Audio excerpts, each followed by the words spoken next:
Jalan santai.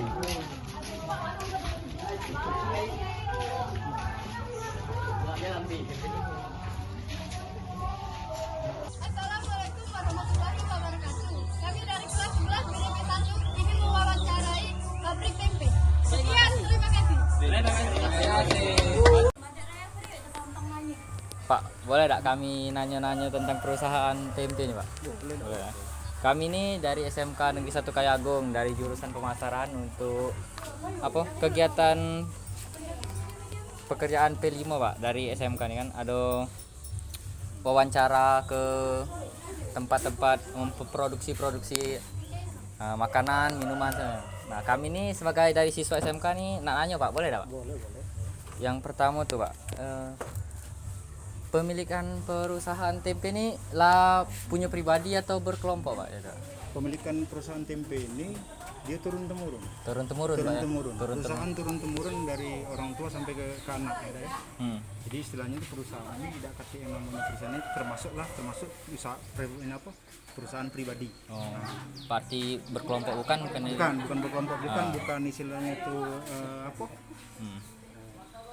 apa yang ini nih kalau kita bertiga berempat kongsi. Oh, bukan, kongsi bukan juga. kongsi bukan. Oh. Jadi ini perusahaan dewe, tapi dia bukan perusahaan besar, ini termasuk perusahaan rumah tangga. Perumahan, Pak, ya? Perumahan, Pak, ya? Kalau alamat tempat kita sekarang Bapak bekerja ini di mana, Pak, alamatnya? Alamatnya jelas di Cokro Aminato. Di Cokro, Pak, ya? Di Cokro terlama, Pak, ya? Kayak aku. Kira-kira, Pak, umur produksi tempe ini lah berapa tahun, Pak, berdiri di sini, Pak? Kalau menurut dari awalnya ini kalau sekitar 50 tahunan lah sudah ada. 50 tahun, Pak, Iya, ya? kalau di Cokro ini 50 tahunan sudah ada. Bidang di sekitar sini. Sekitar itulah umurnya 50 tahun Sekitar di 50. Cokro bagian Di Cokro nih, Pak, ya?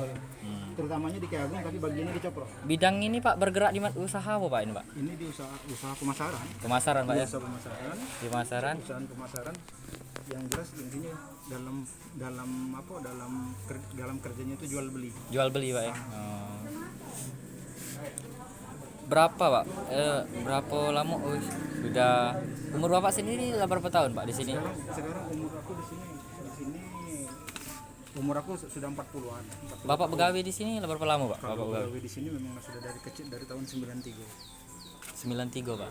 Tahun 93 berarti Bapak lah begawe di sini, Pak? Sudah begawe, sudah bekerja membuat tempe dari Itu tahun 93. tamat sekolah atau belum, Pak? Masih sekolah berarti Bapak begawe di sini, Pak, ya? Iya, masih sekolah kelas 2 SMP. Berapa, Pak, kira-kira omset per bulan atau per harinya kira-kira, Pak? Kalau omset per bulan, kalau per harinya itu pembuatan tempe sekitar 2 kintal ya, 200 kilo itu penghasilan itu lebih kurang 500.000. 500.000, Pak, untuk satu hari. Untuk satu hari. Kalau per bulannya berapa, Pak? Per bulan ya kita hitungkan 500 kali 30 ya. Iya, Nah, Pak. itu. Kalau kendala selama produksi ini ada Pak? Kendala-kendala yang pastinya kendala kan setiap usaha itu pasti ada kendalanya apalah, Pak, kira-kira Kendalanya itu tidak katik lain kecuali harga kacang. Harga kacang, ya, Pak? Harga kacang kedelai. Naik turunnya harga kacang kedelai itu mempengaruhi penghasilan pendapatan usaha tempe ini.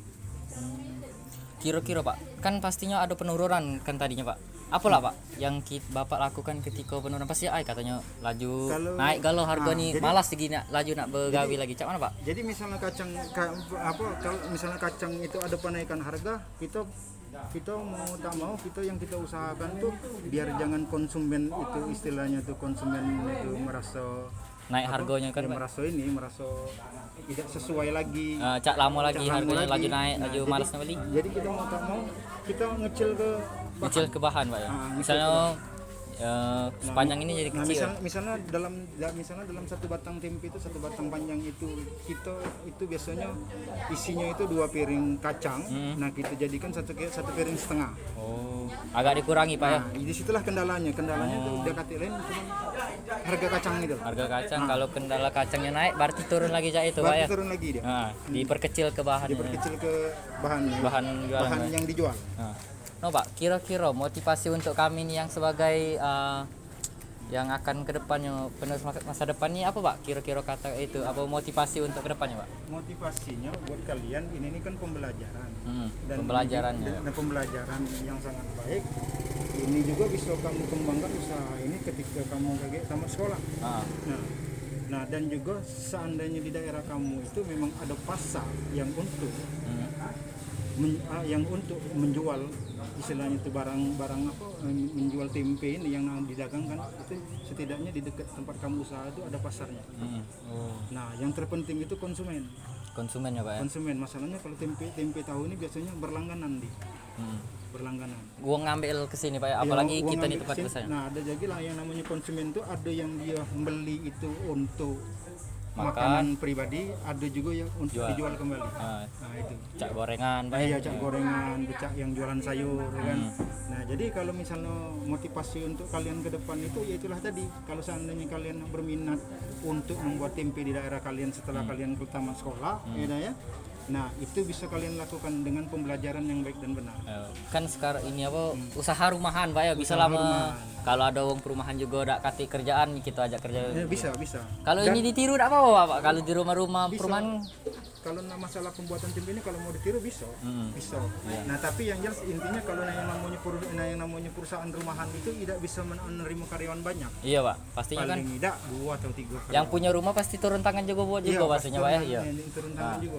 Nah, jadi intinya yang jelas untuk motivasinya ke depan itu kalian sangat bisa nak buat tempe dengan catatan kalian harus mengerti pangsa pasarnya.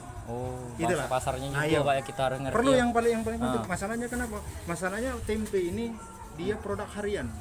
Menurut ke konsumen juga Pak ya. Iya. Konsumen butuh sekian, kita buat kesekian Pak ya. Apa sangat kamu ke produk harian perlu pasar dan perlu konsumen ya deh.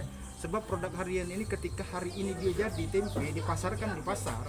Nah, kalau dia tidak habis sudah Basi. tidak bisa dijual lagi untuk besok. Kecuali kita makan sendiri. Nah, inilah makanya perlu yang namanya pasar dan konsumen. Mantap. Biar misalnya yang lebih tidak dojak basi yang pas-pasannya Pak ya. Ya, jadi yang namanya tempe ini memang harus ada yang saat ini hari ini kita buat, hari ini kita jadi, hari ini harus ada yang beli. Kita itu konsumen puas, kita ini pula mempunyai Kita dapat keuntungan yang dari situ. pas pula. Itulah. Mungkin itu Pak, kami tanya ke untuk ini. Sekian, terima kasih Pak ya atas kerja. sama-sama. Terima kasih Pak.